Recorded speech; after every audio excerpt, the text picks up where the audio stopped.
Alors bonjour tout le monde, le TD, enfin le cours d'aujourd'hui va porter sur la conduite à tenir devant un pneumothorax spontané. Alors il s'agit d'un TD que j'avais présenté lors de mon stage de pneumologie à l'hôpital central de l'Armée devant mon professeur qui a pris la peine de corriger certaines informations qui s'y trouvaient et donc qui l'a validé. Alors, quels sont les objectifs de ce TD? Eh bien, il faut savoir reconnaître un pneumothorax dans l'urgence. Donc, il faut savoir que le pneumothorax est une urgence médicale. Donc, il faut savoir le reconnaître rapidement, savoir demander les examens complémentaires nécessaires, différencier les différents types de PNO. Alors, c'est peut-être un pneumothorax qui est provoqué ou spontané. Et dans le cas où il serait spontané, on doit savoir s'il est primitif, secondaire ou autre. Ensuite, on va savoir orienter la stratégie thérapeutique. Donc, comment est-ce qu'on prend en charge un patient? Donc, est-ce qu'on va indiquer d'abord l'exsufflation? Est-ce qu'on va indiquer le drainage, le traitement chirurgical ou d'autres? Et enfin, connaître les modalités de suivi et de prévention du pneumothorax. Alors le plan général du cours, on va voir une définition, ensuite on va classifier les types de PNO, on va voir la présentation clinique d'un patient qui se présente dans l'urgence avec un pneumothorax, quels sont les signes de gravité, les examens complémentaires hiérarchisés à demander, comment prendre en charge le patient, comment prendre en charge sur le plan thérapeutique et son suivi, et enfin la prévention des récidives. Alors, qu'est-ce qu'un pneumothorax? Eh bien, c'est l'irruption d'air entre les deux feuillets de la plèvre. Alors, comme on sait, la plèvre est une séreuse. C'est une séreuse, donc elle possède deux feuillets. Un feuillet viscéral qui va venir tapisser le poumon, le parenchyme pulmonaire, et un feuillet pariétal qui viendra plutôt tapisser la paroi thoracique. Entre ces deux feuillets de la plèvre, donc entre le feuillet viscéral et le feuillet pariétal, il existe une fine pellicule de liquide pleural, mais eh bien, cet espace reste quand même virtuel, donc il n'y a pas d'espace pleural proprement dit. Ce liquide va uniquement servir à faciliter le glissement entre les deux feuillets de la plèvre. Et lorsqu'il y a irruption d'air entre les deux feuillets de la plèvre, eh bien on va appeler ça un pneumothorax. Donc c'est un épanchement pleural de type aérien. Donc le pneumothorax est une effraction d'air entre les deux feuillets de la plèvre. Cet air, il peut provenir soit directement du poumon, c'est le cas de la plupart des pneumothorax spontanés, soit il pourra être engendré par un traumatisme de la paroi thoracique. Comment est-ce qu'on classifie les pneumothorax? Eh bien, on en a deux grandes catégories. Il peut être soit provoqué, soit spontané. Alors, lorsqu'il est provoqué, il peut être soit provoqué par un traumatisme, un choc ou un accident, c'est le cas des pneumothorax dits traumatiques, ou alors il peut être provoqué par un geste médical comme une ponction ou une biopsie par exemple, et dans ce cas-là, il sera dit iatrogène. Nous, ce qui nous intéresse, c'est les pneumothorax spontanés. Donc, ils viennent spontanément, le patient est à la maison et il se réveillera ou alors il aura un pneumothorax. Dans ce cas-là, eh bien, on a un pneumothorax dit primitif ou secondaire. Alors, le pneumothorax dit primitif, il peut être soit sur un poumon sain, soit sur un terrain particulier, c'est-à-dire où le patient aura certaines, on va pas dire pathologies, enfin si, ce sont des pathologies, mais qui ne concernent pas forcément le poumon. C'est un pneumothorax primitif. On aura donc le pneumothorax primitif où le poumon est sain, ou alors le pneumothorax spontané dit secondaire, c'est sur poumon pathologique pur. Donc on aura un emphysème ou alors on aura des abcès qui auront éclaté. Comment est-ce que se présentera le pneumothorax sur le plan clinique? Alors il faut savoir que eh bien, le symptôme majeur du pneumothorax, c'est la douleur thoracique. Alors la douleur thoracique, comme elle est le plus souvent décrite, c'est une douleur brutale, en coup de poignard, le plus souvent basithoracique, qui va varier selon les changements de position et le patient aura tendance à s'habituer à la douleur au fur et à mesure que la journée continue. Donc si par exemple il va développer son pneumothorax à 8 heures du matin, d'ici 16 heures du soir, la douleur aura peut-être diminué de moitié dans son intensité. Donc c'est une douleur très brutale, en coup de poignard, elle est superficielle vu que c'est la plèvre qui est touchée. Et bien sûr, elle est le plus souvent basithoracique et le patient aura tendance à s'habituer à sa douleur au cours de la journée. On aura parfois une toux sèche qui est associée, liée à une petite irritation, et une dyspnée si la quantité d'air est importante, donc s'il y a un retentissement sur la fonction pulmonaire. Les signes physiques, on retrouvera le classique trépied de Gaillard, donc à la palpation, une diminution des vibrations vocales, à la percussion, on aura un tympanisme sur la hauteur du pneumothorax, et une abolition du mouvement vésiculaire qui sera bien sûr unilatérale du côté du pneumothorax. Donc, le signe fonctionnel à retenir à tout prix, c'est la douleur thoracique qui est brutale, en coup de poignard, basithoracique, superficielle, qui change en fonction du changement de position. On aura même une sensation de bulle d'air qui bouge à l'intérieur du thorax. Et le patient aura tendance à s'habituer à sa douleur au fur et à mesure que la journée évolue. On peut avoir association d'une toux sèche liée à l'irritation ou une dyspnée liée plutôt à la compression pulmonaire, donc s'il y a un retentissement sur la fonction respiratoire. Et enfin, les signes physiques, ce sera le fameux trépied de Gaillard, donc à la palpation, on aura une diminution des vibrations vocales, à la percussion, un tympanisme unilatéral du côté du pneumothorax, et enfin à l'auscultation, une abolition du murmure vésiculaire unilatéral du côté du pneumothorax. Retenez la douleur thoracique. Donc voici toutes les caractéristiques de la douleur, le début brutal, unilatéral, donc du côté du pneumothorax. Le fameux coup de poignard n'est pas systématique, donc il pourrait s'agir d'une douleur qui va augmenter d'intensité, mais très rapidement, mais pas forcément un coup de poignard. Souvent oppressante, donc à type de point de côté, elle est basithoracique, avec une sensation de mouvement intrathoracique. Donc quand le patient s'allonge, lorsqu'il se met en position assise penchée en avant, lorsqu'il est en décubitus dorsal, la sensation à l'intérieur de son thorax n'est pas la même. On se sentira comme un ballon qui est en train de bouger à l'intérieur de son thorax. Elle est très intense au début, même accompagnée d'une agitation, étant donné que le patient ressent une douleur très intense, qu'il peut à peine bouger, eh bien il sera agité, une agitation typique d'une douleur intense. Elle est augmentée par la toux et l'inspiration profonde, donc notamment l'inspiration profonde, parce que lorsque le poumon se remplit d'air, eh bien, il va presser contre la paroi thoracique et c'est ce qui va engendrer cette douleur à l'inspiration profonde. Elle va diminuer d'intensité en quelques heures. On dit que le malade s'habitue à la douleur. Donc les caractéristiques essentielles qu'il faut retenir, c'est le début brutal, c'est unilatéral, le coup de poignard n'est pas forcément systématique, on peut se réveiller le matin avec un pneumothorax. La sensation de mouvement intrathoracique et bien sûr le fait que le malade peut s'habituer à la douleur au cours de la journée. Quels sont les signes majeurs de gravité? Il y a 4 signes de gravité d'un pneumothorax. D'abord la cyanose, c'est parce que le patient va désaturer s'il y a un fort retentissement sur la fonction respiratoire. La polypnée avec des signes de lutte, notamment le tirage susternal et intercostal. La désaturation, qui sera liée à la cyanose évidemment. Et enfin les signes d'insuffisance cardiaque droite, c'est-à-dire une tamponnade gazeuse, si bien sûr le pneumothorax est compressif, donc avec l'effet de soupape. Le pneumothorax compressif ici avec effet de soupape, c'est-à-dire en gros que à chaque fois que le patient inspire, l'air qui rentre dans ses poumons ne reste pas dans ses poumons, mais il va fuir à l'intérieur de la cavité de cette cavité pleurale néoformée. Puis, à l'expiration, cette soupape va se fermer et donc l'air va rester piégé à l'intérieur de la cavité thoracique.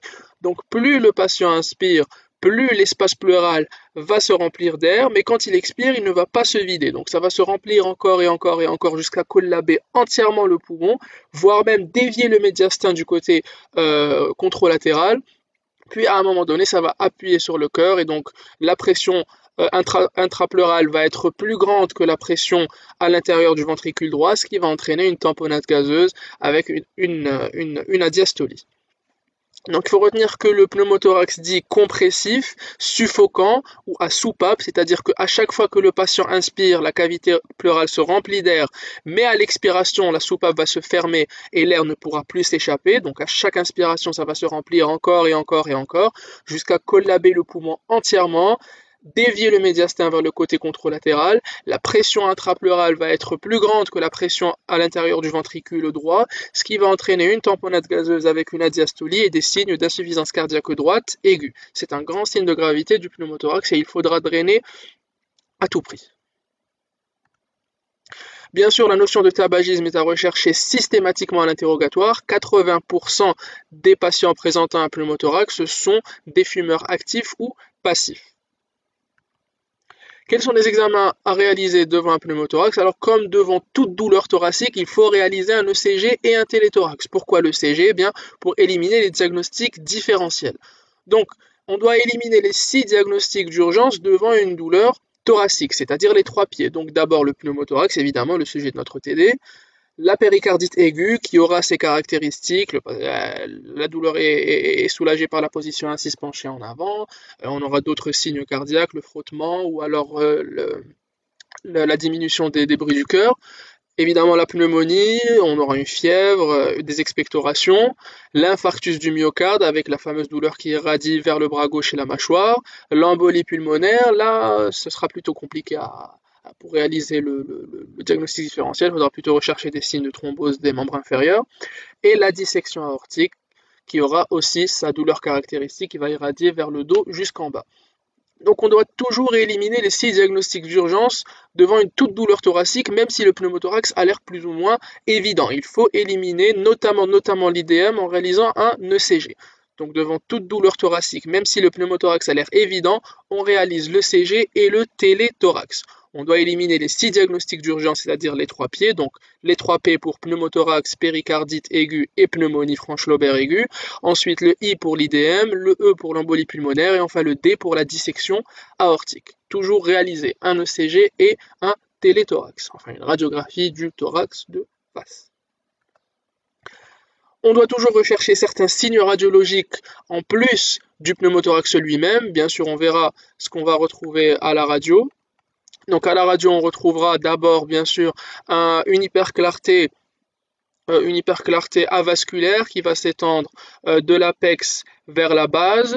On va essayer de mesurer son épaisseur parce que ça va avoir une importance pour notre prise en charge. On recherchera d'autres signes avec un poumon collabé évidemment. On verra un liseré qui va délimiter la clarté pulmonaire et l'hyperclarté du pneumothorax, et ce liseré va correspondre bien sûr à la plèvre viscérale qui recouvre le poumon. Donc une hyperclarté avasculaire en bande de 1 à 2 cm d'épaisseur, s'étendant de l'apex à la base, ou pas d'ailleurs, ça peut être total ou partiel, et on verra un liseré qui va délimiter la clarté pulmonaire de l'hyperclarté du pneumothorax, et ce liseré va correspondre à la plèvre viscérale qui recouvre le poumon plus ou moins collabé. Donc ce qu'on va rechercher ensuite, c'est les signes de refoulement. Donc si on a un refoulement de la trachée du côté contralatéral du pneumothorax, on pourra aussi avoir un refoulement de l'ombre cardiaque.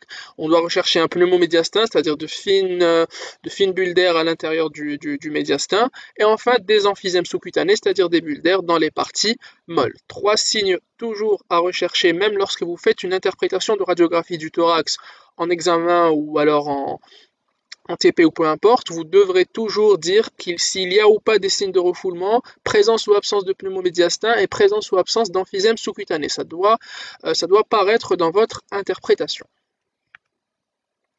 Ensuite, bien sûr, on pensera à demander une gazométrie si on voit des signes évidents de désaturation, donc des signes de lutte, un tirage susternal ou intercostal, ou une cyanose péribuccale ou sous-inguéale. Donc on demandera obligatoirement une gazométrie pour voir si la saturation est en dessous de 90%.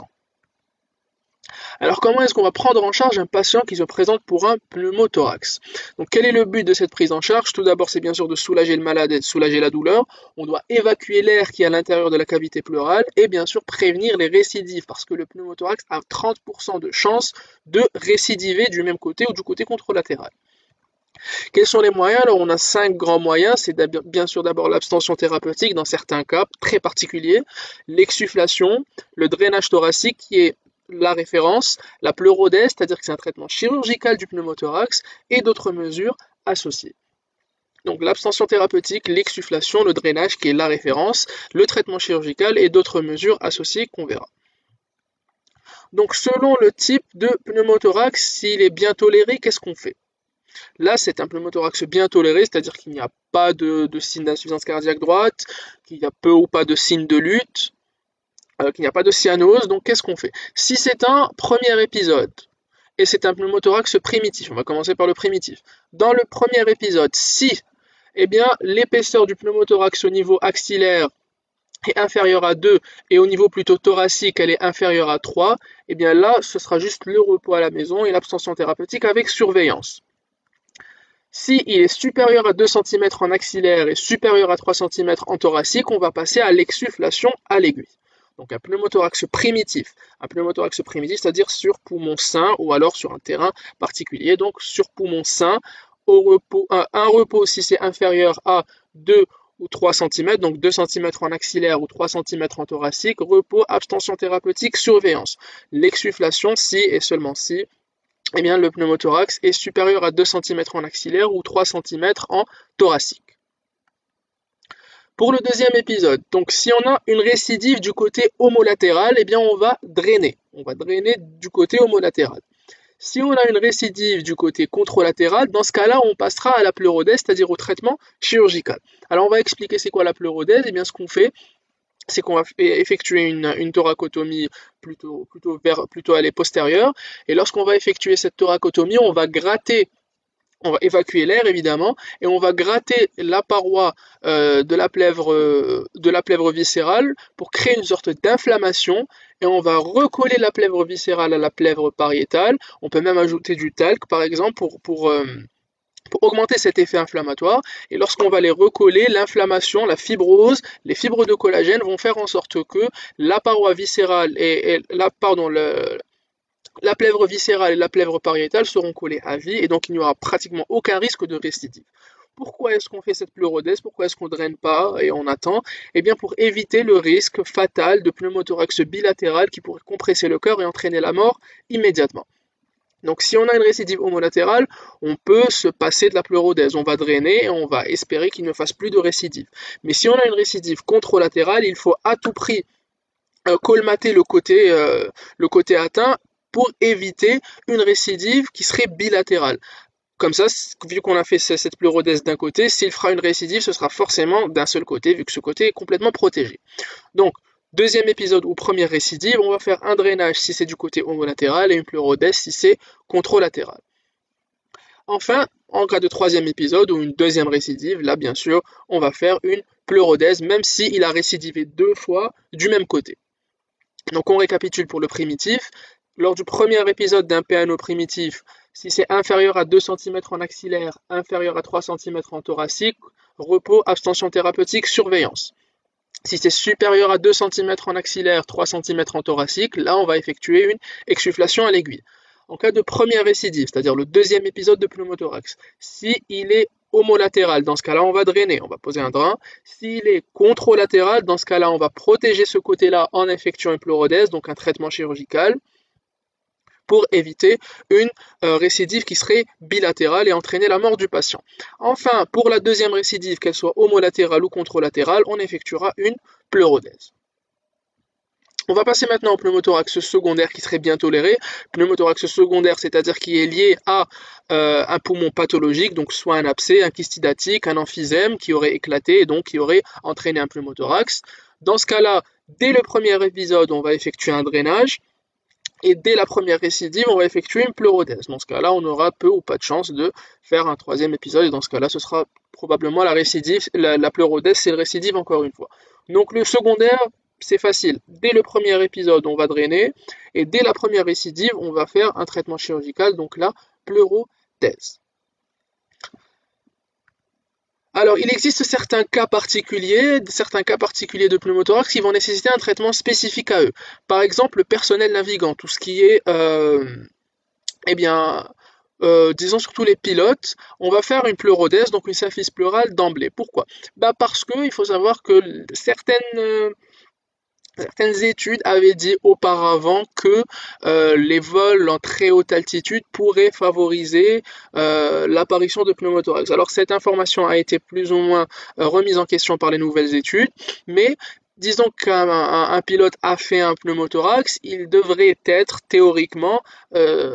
changer théoriquement de métier. Mais étant donné que, après toute une formation de plusieurs dizaines d'années d'aviation, il ne peut pas changer de carrière juste à cause d'un pneumothorax. Donc ce qu'on va faire, c'est qu'on va faire une symphyse pleurale unie ou bilatérale comme ça, il aura quasiment aucune chance de récidiver son pneumothorax.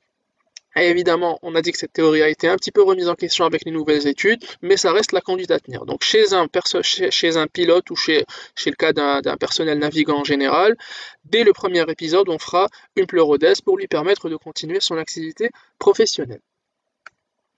Le cas d'un pneumothorax donc mal toléré, c'est le suffocant, ce qu'on a appelé tout à l'heure le pneumothorax à soupape ou compressif. On va d'abord faire une exsufflation à l'aiguille afin de libérer un petit peu la fonction respiratoire et faciliter un petit peu la respiration du patient. Ensuite, on va poser un drain. Donc exsufflation puis drainage. En cas de pneumothorax mal toléré, suffocant avec signe de compression, voire insuffisance cardiaque droite, cyanose, on reconnaîtra les signes de mauvaise tolérance d'un pneumothorax à la clinique. Enfin, le cas de l'hydropneumothorax, c'est-à-dire que par exemple, si on a un abcès qui aurait éclaté, donc là par exemple, on aura un niveau hydroaérique, du pus en bas et de l'air en haut, dans ce cas-là, on va faire un drainage d'emblée. On va drainer d'emblée. Donc les trois cas spécifiques, les trois cas qui nécessitent un traitement spécial, donc le cas du personnel navigant, c'est la symphyse pleurale d'emblée dès le premier épisode. Le cas du pneumothorax spontané mal toléré, qu'il soit spontané, primitif ou secondaire, mal toléré, c'est le PNO suffocant, compressif, à soupape. Tant que le patient inspire, ça se remplit, mais quand il expire, ça ne se vide pas, donc la cavité pleurale va continuer à se remplir, compresser le cœur, comme on l'a dit tout à l'heure.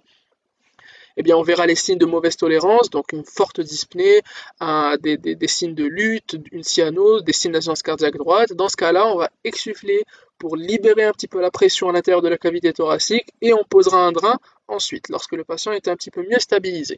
Et enfin, en cas d'hydropneumothorax, c'est-à-dire lorsqu'on a un niveau hydroaérique à la radiographie, là, on fera un drainage d'emblée.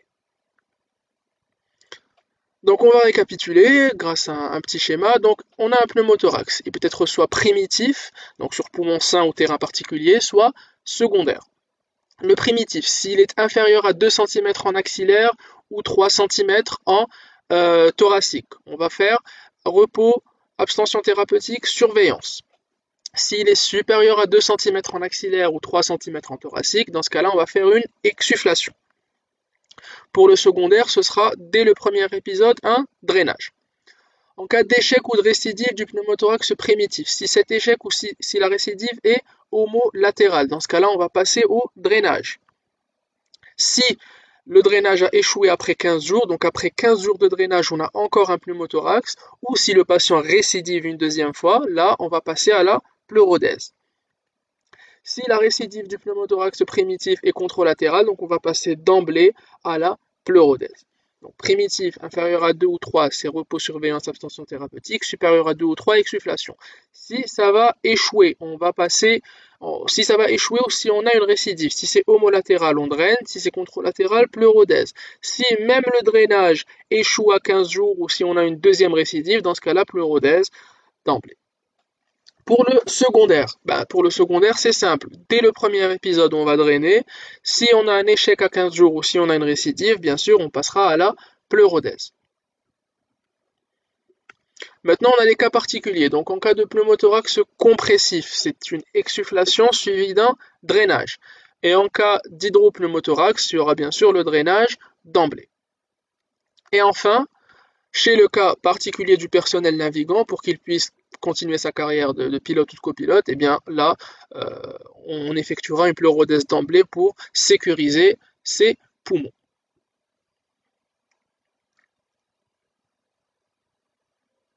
Quelles sont les autres mesures qu'on pourrait associer? Eh bien, l'oxygénothérapie à fort débit ou une oxygénothérapie titrée, c'est-à-dire qu'on va augmenter le débit petit à petit jusqu'à ce qu'on voit une amélioration de la saturation. Dans ce cas-là, bien sûr, si le patient désature. Le traitement d'appoint, donc on peut donner des antitussifs parce que bien la douleur est un petit peu augmentée par la toux. On aime bien donner des antitussifs pour diminuer cette sensation. Les antalgiques si la douleur est insupportable et une thromboprophylaxie si le patient doit rester en décubitus dorsal trop longtemps pour prévenir la maladie thromboembolique. Les mesures de réanimation, notamment en cas d'état de choc, l'état de choc ou la tamponnade gazeuse si on a une adiastolie dans les PNO compressifs. Donc l'oxygénothérapie à fort débit ou l'oxygénothérapie titrée, donc on augmente petit à petit la dose d'oxygène selon la saturation du patient. Le traitement d'appoint, donc les antitussifs, les antalgiques, la thromboprophylaxie pour prévenir la maladie thromboembolique. Et enfin, les mesures de réa en cas de tamponnade gazeuse notamment. Alors, il semblerait que, certaines études auraient montré récemment que, par exemple, lorsqu'on donne une oxygénothérapie à très fort débit chez un patient qui présente un pneumothorax pas trop grave, eh bien la vitesse de résorption de ce pneumothorax serait multipliée par 4. Alors il faut savoir que l'air qu'on respire contient beaucoup plus d'azote que d'oxygène, et l'azote est très mal résorbé par nos alvéoles. L'oxygène est beaucoup mieux résorbé par nos alvéoles.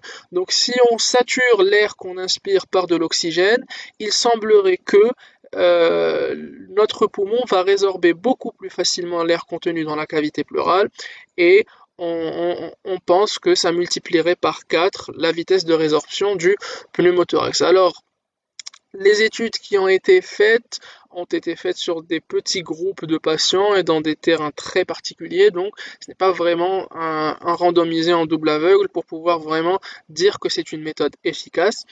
Maintenant, ce sont des avis d'experts. Comment est-ce qu'on effectue le suivi? Bien, il faut un suivi clinique et radiologique.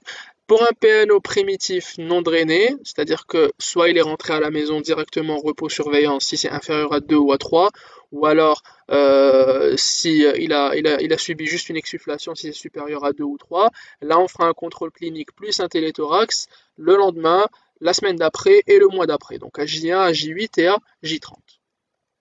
Pour un PNO drainé, on fera bien sûr un clampage quotidien, un contrôle quotidien. Ensuite, on va clamper jusqu'à ce que les bulles à l'intérieur du drain vont s'arrêter, et un téléthorax 24 heures après pour voir comment évolue le pneumothorax. Alors pourquoi on fait un téléthorax 24 heures après l'arrêt du bullage? Eh bien, si le drain arrête de ramener de l'air, on a deux cas de figure. Soit le drain est bouché, ou il est coincé quelque part, soit il n'y a plus d'air dans la cavité pleurale. Donc on doit faire un téléthorax 24 heures après l'arrêt du bullage pour voir pourquoi est-ce que les bulles se sont arrêtées. Si les bulles se sont arrêtées parce que le drain a bougé, ou s'il est bouché, ou s'il est coincé quelque part, dans ce cas-là, il faudra reposer un nouveau drain. Si il n'y a plus d'air dans la cavité pleurale, c'est que ce n'est pas un échec et on peut retirer le drain. Si après 15 jours, bien sûr, le bullage ne s'arrête pas, on considère ça comme un échec et on passera à la pleurodèse. Enfin, lorsque le poumon revient à la paroi, il faudra faire un bilan étiologique. Pourquoi ce patient fait un PNO? Alors, à la TDM thoracique, on va rechercher ce qu'on appelle des blebs. Alors, c'est quoi les blebs? Ce sont de petites bulles d'air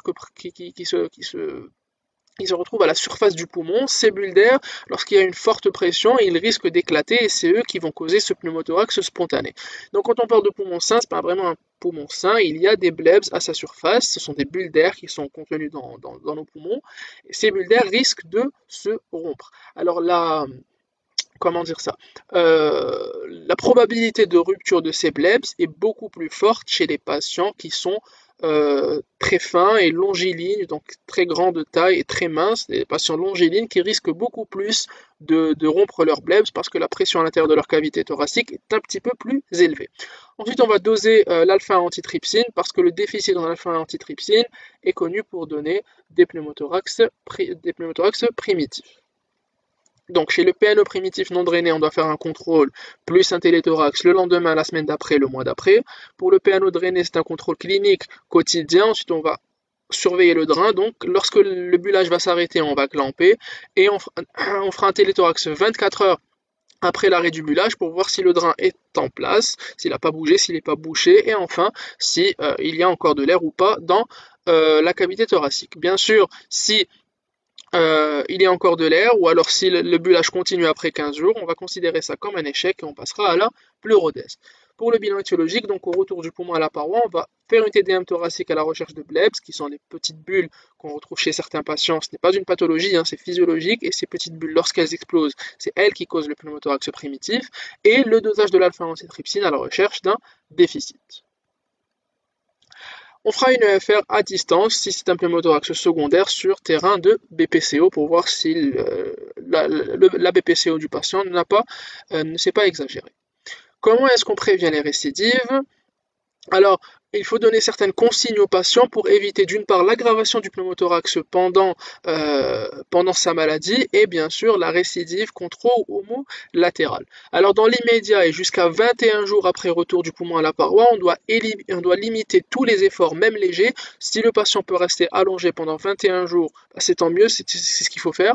On doit éviter les voyages en avion parce que la pressurisation des cabines fait que la pression intrapulmonaire, la pression dans la cavité thoracique sera un peu grande et la résorption se fera moins bien, et éviter la plongée sous-marine. Quand je dis éviter, c'est pas éviter, c'est qu'elle est proscrite. Donc, limiter les efforts même légers, éviter les voyages en avion et proscrire la plongée sous-marine. Et à distance, donc même après retour du poumon à la paroi, 1, 2, 10 ans après, la plongée sous-marine et les sports extrêmes, donc tout ce qui est parapente, parachutisme, etc., sont à proscrire. Parce que eh bien, la pression de l'air doit être normale pour éviter les récidives, la rupture de Blebs ou autre. Donc dans l'immédiat et jusqu'à 21 jours après retour du poumon à la paroi, on va limiter tous les efforts. Si le patient peut rester allongé, c'est tant mieux. On évite les voyages en avion et on proscrit la plongée sous-marine. À distance, même 1, 2, 10, 20 ans après, la plongée sous-marine et les sports extrêmes sont à proscrire. Alors, comment on pourrait appeler ça, des idées reçues, donc ce sont de fausses informations qui circulent. Donc les efforts à glotte fermée eh bien, ne favorisent pas la récidive ni la survenue d'un pneumothorax. Donc tout ce qui est manœuvre de Valsalva, ça ne va pas favoriser la récidive ou la survenue d'un pneumothorax. Ça a été prouvé par des études. Et enfin, le voyage en avion ne va pas favoriser la récidive ni la survenue d'un pneumothorax, mais elle va aggraver un pneumothorax préexistant. Donc c'est pour ça que l'on dit que chez le patient, dans l'immédiat ou jusqu'à 21 jours après retour du poumon à la paroi, on doit éviter les voyages en avion parce que ça pourrait aggraver un pneumothorax préexistant. Maintenant, si vous avez déjà fait un pneumothorax ou si vous êtes un patient à risque, le voyage en avion ne va pas augmenter votre risque d'avoir un pneumothorax ou de récidiver. Et je vous remercie.